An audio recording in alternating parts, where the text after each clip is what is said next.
Yan na ate. Nanganganak na siya. Yan kinis na. Dito lalabas yung mga baby.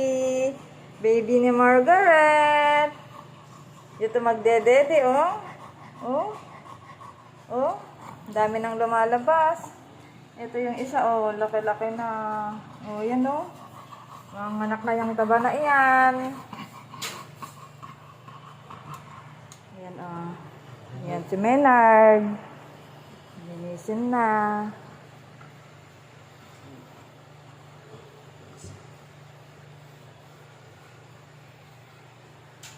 Margaret, tulog na. Tulog na yan. Mamaya yan.